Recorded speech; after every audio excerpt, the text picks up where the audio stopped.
โดยสวัสดีเด้อเด้อครับตลาดเศรษฐีเลยนี่โอ้เออโดยอันนี้เป็นเจ้าของตลาดโดยนี่ก็เป็นเจ้าของตลาดโดยเป็นเจ้าของมาแล้วนี่เจ้าของเมดเจ้าขเนาะองตลาดเบิดเลย โดย แม่นเบิดเลยนี่ของ โด ตลาด ยครับผม ครับผม ฮัตแต่มาฮอดบ่ครับ อัตมาฮอด ไปโดย ใช้บ้านนี่ซอยบุรน้อยบ้านนี่ไสวะนี่ เซโนเฮา โอ้อยู่เซโน โดย เจ้า โดย ที่นอนในเฮาลงเห็นน่ะมื้อนี้สิลงไปพุ่น เซ ลง โป ไป น ทางพารานทั้งไปทางเซโป โอ้ นเออ โดยเดินทางปลอดภัยเด้อเด้อ เจ้า โดย กินอยู่บ่เครียด ได้แล้วขอบใจหลาย ซื้อซอยเขาเจ้านี่ทั้งซื้อทั้งแก่ไปหามาบ่ได้แจกความ ๆโด ซื้อมยงนี้แจกมงนี้คือเก่า โดย ครับ เดินทางปลอดภัยได้เด้อ ครับอยู่ดีมีแห้งทุกคนครับ ครั ผ บ ม ผมหน้าพอยันหลุดไปบ่ได้สองสามอ่ะจำอันนี้สามโอเค เท่านี้ครับ นี่แหละพี่น้องเลยเนาะบินซื้อไปมื้อนี้โอเคโอ้ยทั้งอยากกินทั้งอยากหามปุ๊บของอนเบื้องฟูกินได้ตลอดเวลานะพี่น้องเลย ขอแต่มีข่อยกินนะ ฮึบขอแต่มีให้กินนะน้อยกินได้ตลอด ยามทีมงานเขามาประมาณจาก3-4 เดือนอยู่ตุ้ยคือหมูเลย ทำใครบ่ให้มีปรารถนาสิ่งใดขอให้ได้สิ่งนั้น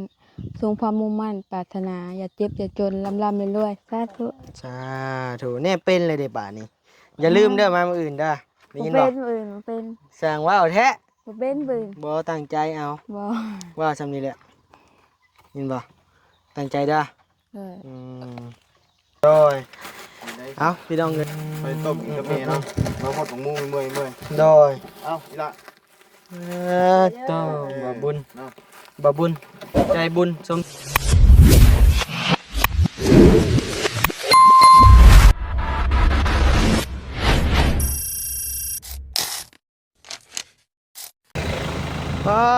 พี่น้องเอ้ยเนาะ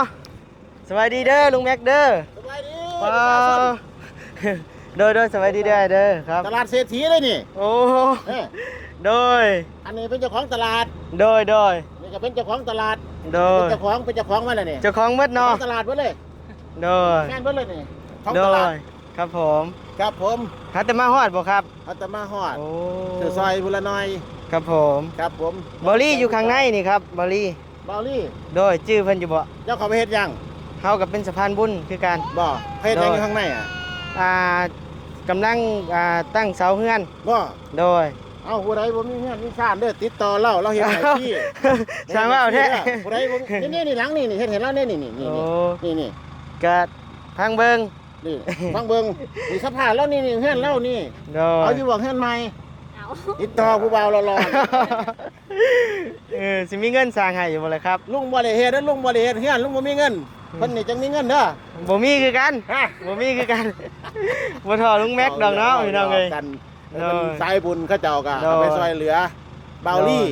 ผู้หนึง โดย รออยู่ในหมู่นี่ล่ะ โดย ก็โดนมาเทื่อมาก็อดแวบ่ได้ โดยเห็นรถอันอ้ายอยู่ครับใกล้กันมาเมื่อกี้นี่ อยู่ซอย โดยโด ตาย บัดนี้ โดย บ่ซื้อซอยเขาเจ้าบ่ดิ บ่มีเงินลุงแม็กเอ้ย ฮะ บ่มีเงิน บ่มีเงิน ชื่อซอยดุแล้วเท่านี้ ซื้อซอยรู้ล่ะ ฮู้จักบ่นิ้วอยู่บ่นี่เอาตาย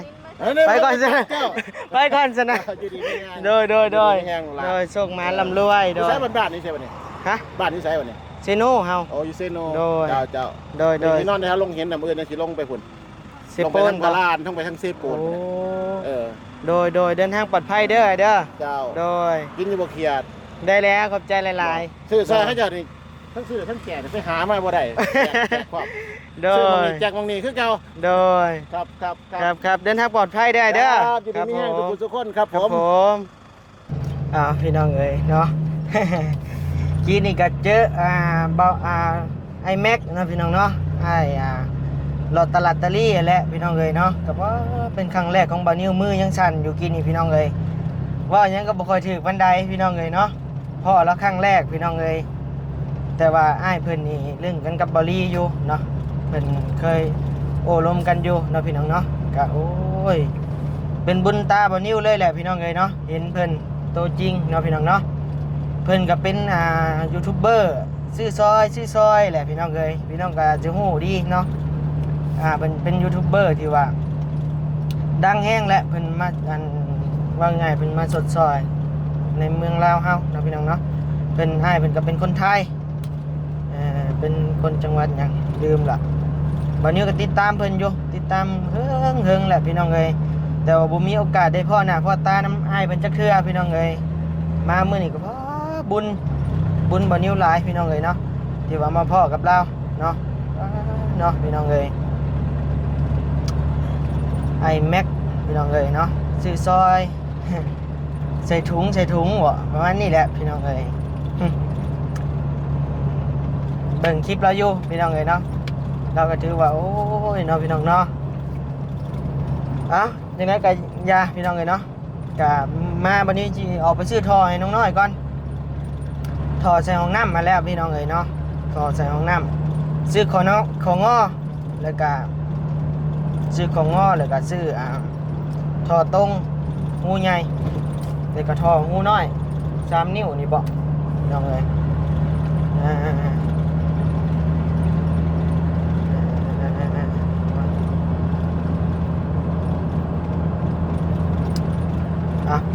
ไปห้านเพิ่นพู้นแหละพี่น้องเอ้ยเนาะบัดนี้โดยไปพี่น้องเอ้ยฮอดละคนตัดมาแล้วบ่เอ้ยคนตัดมาแล้วบ่ ต่อพี่น้องเดี๋ยวชื่อท่อนี่แหละไปใส่ห้องน้ำเนาะพี่น้องเนาะโดยไปเอาท่ออันยังเบอร์ยังพี่ร้อยบ่แม่นเอาต้นนั่นแหละเอาใส่ห้องน้ำตัวนี้แหละเนาะแล้วก็ของง้อน้ำเด้อของง้อใส่ห้องน้ำ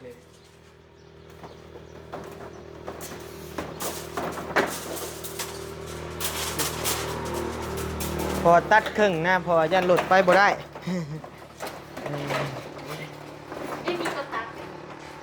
ก็แน่มีตัวตัดเลยกับตัวตัดก็ได้เอาเส้นหนึ่งก็พอเอาตัวสั่นก็ได้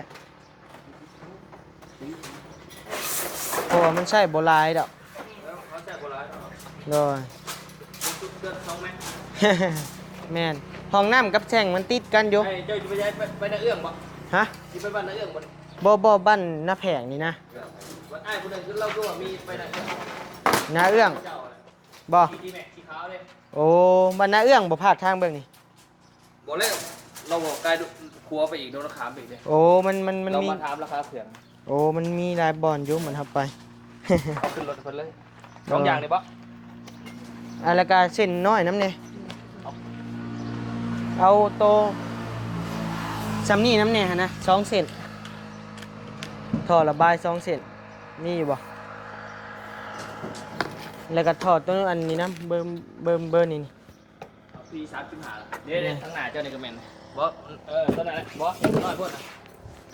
นี่เนี่ยเลย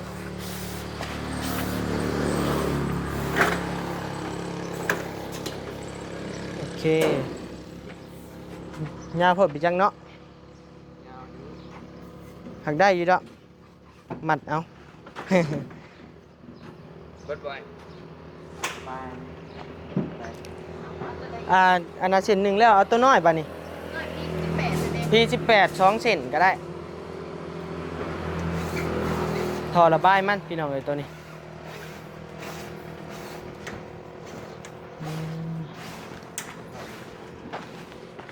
ไปกันได้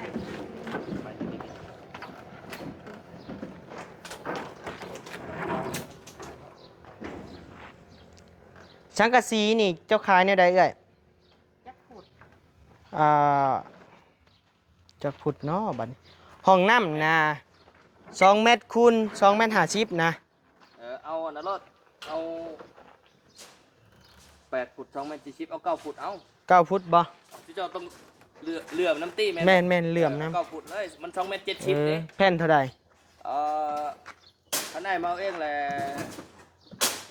45,000โอเคจะนำมื้ออื่นถ้าจังสิมาเอากันมาเอาเองนะ45โดยมาเอาเองแหละมันจังสบายเอาไปสลบเลย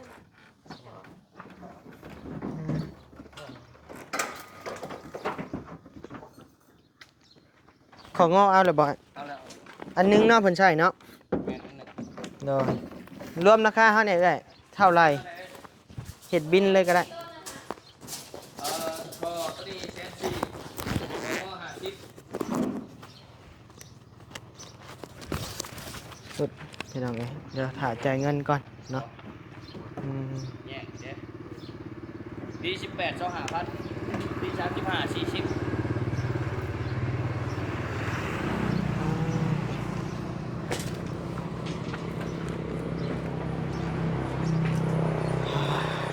พี่น้องเลยเนาะ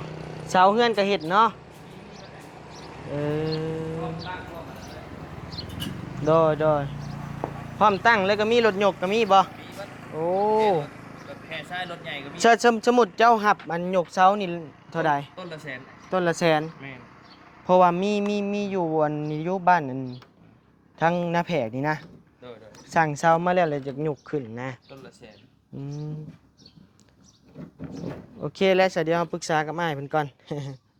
คะแนนว่าจังได๋ เอาต้น70ผมไปหยกแล้วมันบ่คุ้ม เออ ไปหยกแล้วมันบ่คุ้ม โดย ปี35 40,000 เท่าไหรก็ 280 280,000 โดย เดี๋ยวเป็น1 2 3อ่ะจำอันนี้3โอเค เท่านี้ครับ นี่แหละพี่น้องเลยเนาะบินซื้อไปมื้อนี้โอเคอืมขอบใจ เดี๋ยวมื้อหน้ามาซื้อใหม่โดยขอบใจไปพี่น้องเอ้ยเดินทางเขาไปในพุ่นแหละเนาะโดยใช้ไปใช้มาใช้น่ะสบายดีน้องน้อยพี่น้องเอ้ย เด้อ แก้มน้องปล่อยลอยเฮ็ดหยังอันนี้น่ะเกลือหมูโอ้ผู้ทางบ่าวบุญกับกำลังสิงานพี่น้องเอ้ยทางทีมงานเพิ่นชึบโยกเอาพี่น้องเอ้ยกราบทักทายสบายดีแหละพี่น้องบัดทุกคนเด้อพี่น้องเด้อเราที่เข้ามารับชมคลิปบ่นิวโดยตลอดมาพี่น้องเอ้ยเมื่อไรบ่ให้โดยสบายดีเด้อโดยสบายดีโดย ไปบ่ได้เดี๋ยวจะมีให้ โดย ไม่มีนี่เดี๋ยวแก้วน้ำมัน ใช้น้ำมันคือเปื้อนเห็นไหมไปเอาหมี่ก่อนไปน้องมันไปเอาหมี่อยู่พี่น้อง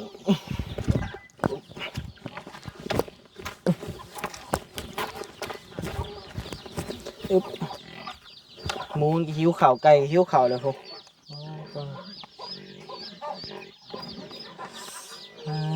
ต่อใส่นะ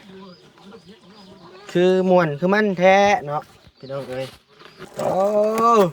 ให้ห้าบ่อน่ะ ให้น้องคนนี้แหละพอได้กินไม่หยับ โดย กินได้ค่ะไปต้มกินกับแม่เนาะเราพดของมูเมื่อย โดย เอ้าอีละ ต่อบ่บุญ เนาะ บ่บุญใจบุญสมซื่อพี่น้องเอ้ย แบ่งกันพี่น้อง โดยสบายดี ลายบ่ได้ เฮ้ยไปแล้วบ่น่ะโอ้ไปซะนะไอ้ชื่อท่อมาให้เจ้านี่เอาบ่นี่โอเคจังหน่อยจังมาเอาซะนะ ถามคักถามแน่ให้เราอ่ะเอาบ่ฉันเอาเบิดแท้ๆเนาะพี่น้องเอ้ย ก็ชบบาทด้วยห่อนในพี่น้องเอ้ยร้อนในบ่น้อยจะฮู้จักอยู่บ่อันลุงแม็กหลอดตลาดตะลี ลุงแม็ก เอาแล้วใส่กรุ๊ปห่างๆนะเราหมักไปซื้อเขียดซื้อกรุ๊ปซอยหมดเจ้านะคนไทยนะ บ่ บูฮูจักบอกย่าซะ ตกรุ่นแล้วสินะเจ้านะ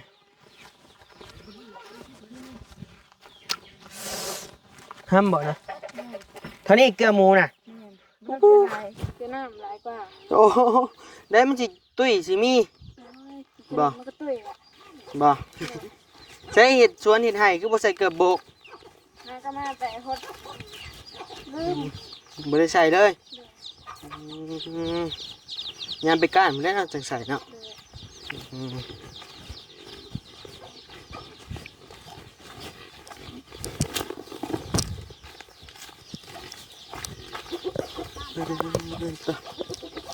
มันหู้แล้วเนาะบ่มันกินผลสิเข้าในพุ่นโลดเข้าไปเข้าใจอยู่ภาษาคนนี่ปึ๊บเข้าโอ้เช็ดโอ้โหปีนก่อนได้ดิโลดเนาะสั่งเป็นโอ้เกลือหมูอย่างไร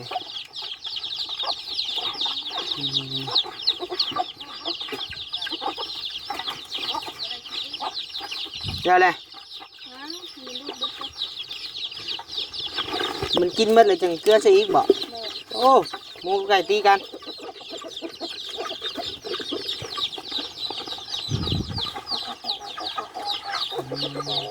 ได้เลย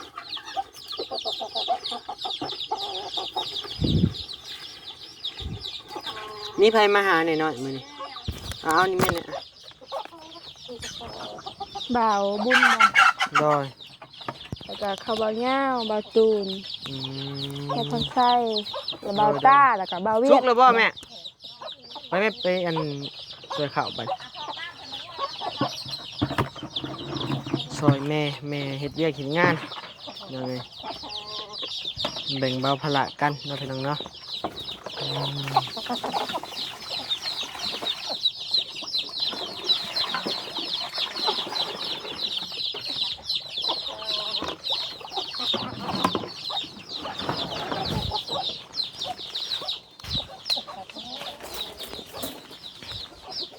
สุกแล้วบ่อืมสุกแล้ว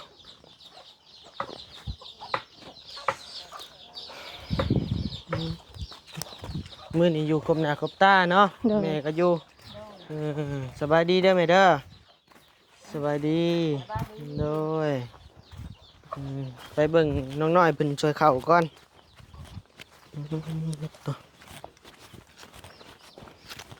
เฮ็ดเวียกหมดมื้อหมดเว้นพี่น้องเอ้ยอันนี้ของบับบุญเอาให้นี่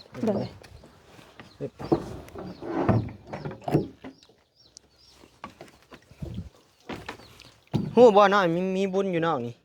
บ่ อยู่บ้านอันยัง บุญหยัง บ้านนาคำใต้บ่จักบุญพี่ช่างมื้ออื่นมื้อสุดท้ายเพิ่นว่า บุญกองข้าว แม่นแล้ววะ นั่นแหละ มื้ออื่นมื้อสุดท้ายเพิ่นว่า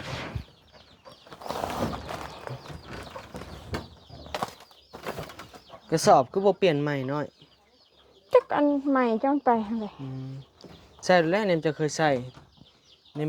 มีใหม่กับเปลี่ยนใหม่กันดีคือกัน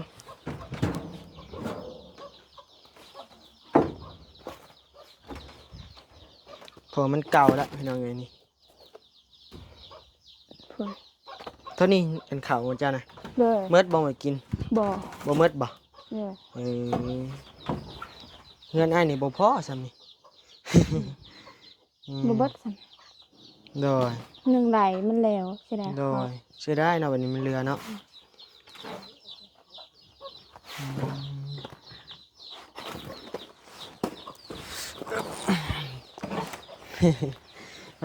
อันตัวเจ้าโดดก่อนอ้ายผู้ใหญ่เพิ่นสนใจสิว่าบ่เพิ่นดีใจนำเพิ่นว่า เลย เห็นในคอมเมนต์พี่น้องเอ้ยบัดนี้ก็จนทำโตบ่ถึกอ่ะน้องโดดก่อนวับรถ เป็นจังได๋กระจิตกระใจตอนแรกโดดก่อน ดีใจเลย ดีใจ ตื่นเต้นเลย โดดก่อนเลยบาดนี้ เลย อืม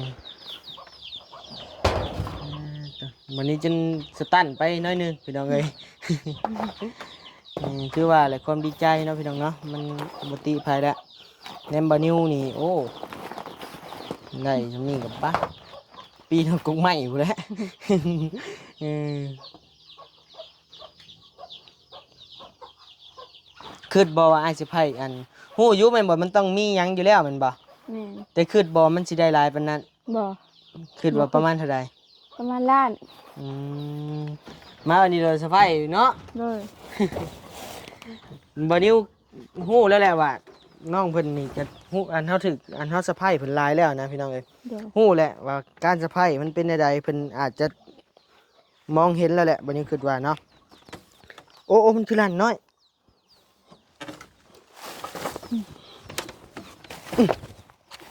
อืมเห็นมันช่องๆอยู่พี่น้องเอ้ย อืมแต่บ่ได้คิดว่ามันสิหลายปานนั้นบ่ โดย แนวใด พี่น้องเอ้ยอืมหลังจากน้องน้อยโดนสะพ้ายพี่น้องเอ้ย เออไปแล้วผู้มีแต่ไปหามาทอไปแล้วมาไปซื้อทอมาเม่นยังวะ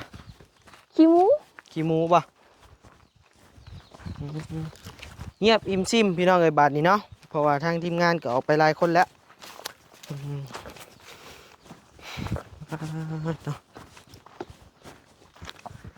บางไพ่ใหญ่หน่อย ซื้อมาพี่น้องเอ้ยมัด200,000กว่านี่แหละมัด280,000นะเจอตัวนี้ถ่ายก่อนแกะเอาเสื้อนี่ก่อนมาอึ๊บอันนี้เอามาใส่โถส้วมพี่น้องเอ้ยให้มันไหลลงไปอันท่อนั่นแหละบัดนี้อันซื้อมาสั่นพี่น้องเอ้ย2 เม็ด1 ดอกเนาะซื้อมา2 เม็ดเพราะว่ารถเฮาก็แก้บ่ได้หลายเลยกะกับอันนี้ก็ใช้บ่ได้หลายนะก็เลยว่าซื้อมาสำนี้ก็พอแล้วพี่น้องเอ้ยเนาะห้องน้ำน้องน้อยนี่ใช้บ่เกินนี่ดอกพี่น้องเอ้ยครึ่งหนึงประมาณนี้แหละจักสิฮอดหรือบ่ เบิ่งอาสิเอาเองตัวใหญ่เด็กของงอมันน้อยจับเอาของงอมันเนี่ยฮะโอ้ยทั้งอยากกินทั้งอยากหามปุ๊บของงอมันเบื้องปุ๊กินได้ตลอดเวลานะพี่น้องเอ้ย ขอแต่มีข่อยกินนะ ฮึบฮึบฮึบขอแต่มีให้กินนะน้อย โดย กินได้ตลอด ยามทีมงานเขามาประมาณจาก3-4 เดือนอยู่ตุ้ยคือหมูเลย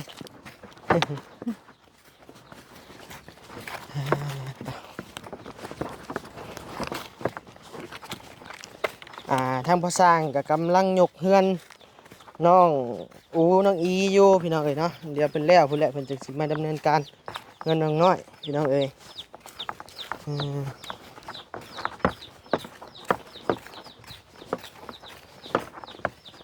ได้หยังกินหน่อยมื้อนี้ ไข่ไก่ ได้ไข่ไก่เอามาได้ใส่ เบาไล่ซื้อมาให้เมื่อวาน ม แต่เบาไล่ว่าเขาใช่ บาพัดไส้ เลย ดอยนี่แหละป้าไว้นี่แหละมันห่มเนี่ยผ่านงอนเลยนายแบกปินหนาวให้เนี่ยถ่ายรูปกัน1 2